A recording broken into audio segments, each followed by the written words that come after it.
volevo attaccare.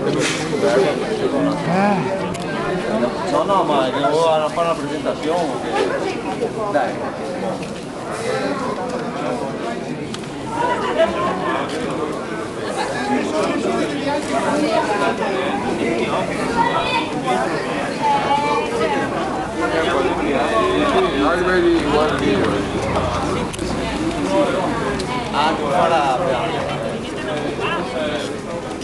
Lene, guarda.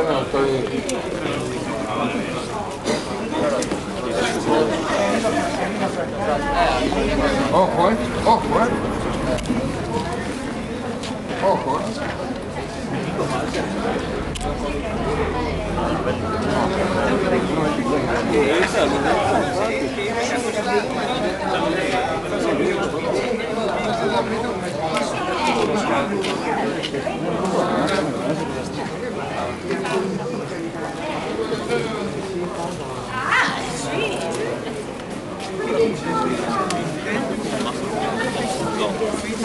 No, perché poi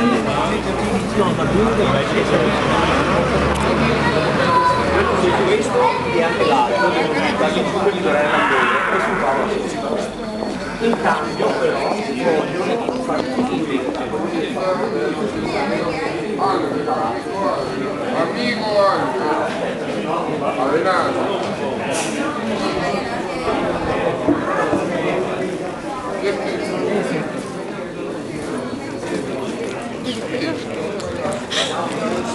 avete fatto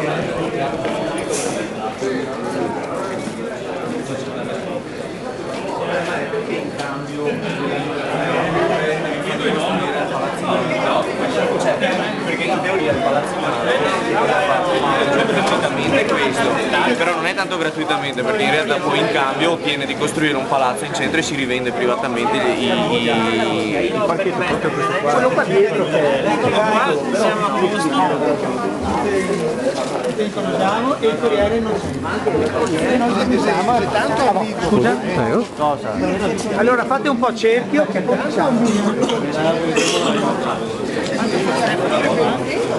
fanno i pronostici per l'anno che viene 2009 e quindi tutto questo è una conferenza stampa un po' stregonesca, un po' magica, che ha come scopo prevedere il futuro.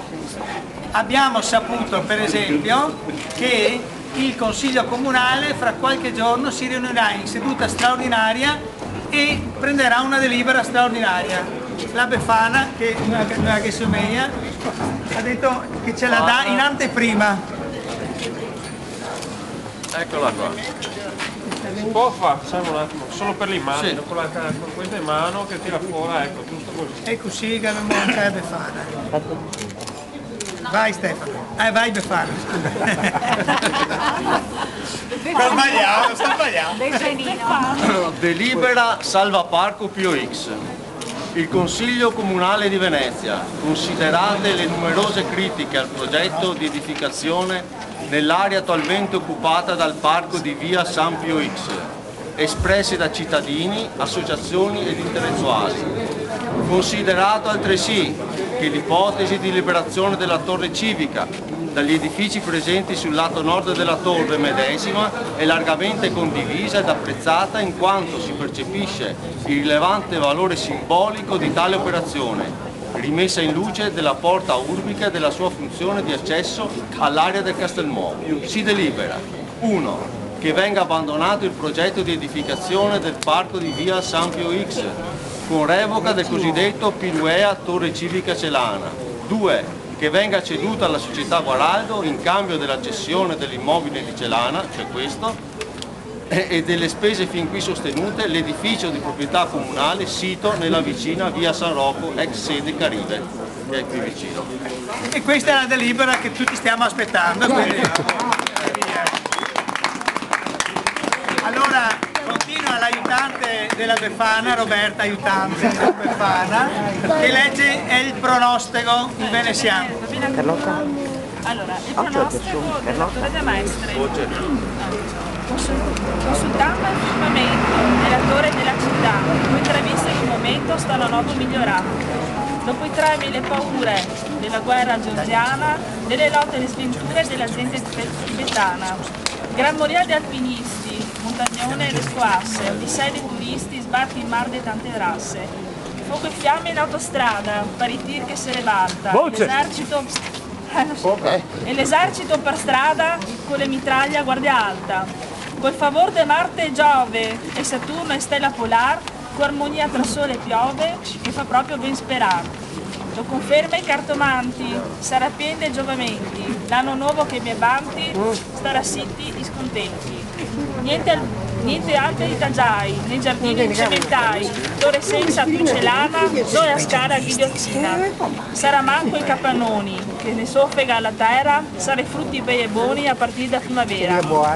Niente fughe radioattive, niente stragi in autostrada, niente morti sulle righe, tante bici a vegna e vada. Qualche virus invernal, de influenza e raffreddori, che non causar gran mal e non ingrasserà i dottori. E il Signor che tutto vede, e il Gamestre in simpatia, e un altro anno ne concede, di quei buoni, e così sia. E questo e succederà tutto quello che si sta scritto qua.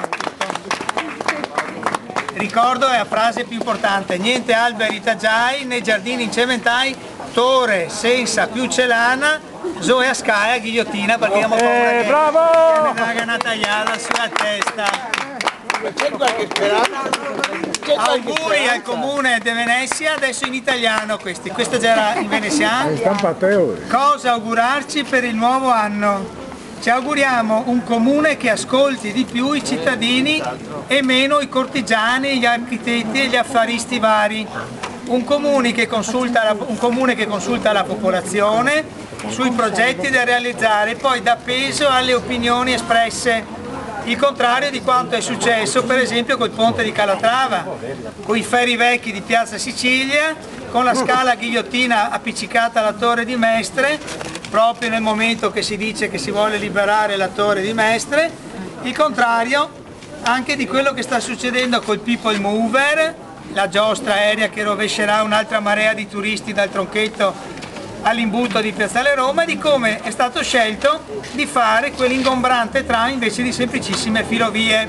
Insomma, un comune che stimoli la partecipazione vera, quella che prima di tagliare 106 alberi per un progetto di rotonda a Favaro assolutamente sproporzionato, ne discute con chi abita a Favaro e non li obbliga a incatenarsi per difenderli e per fortuna a salvarli.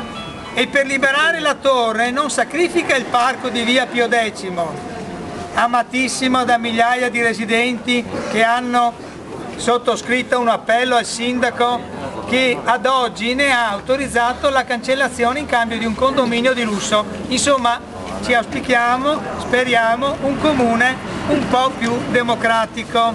E questi sono gli altri auguri.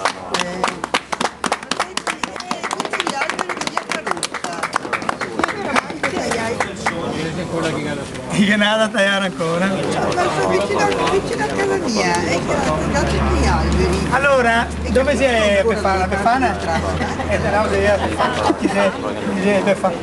C'è poi questo piccolo reportage sulla situazione degli alberi che abbiamo attorno, non solo questi di via Pio X. Allora, il Parco dei Miracoli nasce una comunità. Ah no, allora ho sbagliato di darti cosina. No, va bene, lasciamo stare, dai. Facciamo direttamente il Parco di via Pio X, detto Parco dei Miracoli. Sentite perché. Il Parco dei Miracoli sorge nel centro di un'importante città del Veneto. Qui si incontrano le persone più diverse e accadono i fatti più insoliti. Capita a volte di incrociare un imprenditore sprovveduto che crede al gatto e alla volpe, i quali gli assicurano che anche distruggendo un parco lussureggiante, abbellito da alberi rigogliosi, sarà comunque applaudito dall'intera città e che quando passeggerà per la strada i cittadini lo colmeranno di elogi e di sguardi ammirati. Questo è l'imprenditore sprovveduto. Lui non sapeva. Capiterà anche di vedere degli strani personaggi che pensano di fermare la speculazione edilizia arrampicandosi e incatenandosi agli alberi. Vi è poi chi sale su una panchina e recita poesie traboccanti d'amore per il verde e la natura, bambini che giocano in una fontana asciutta, o un professore universitario che con un accurato discorso intitola il parco ad uno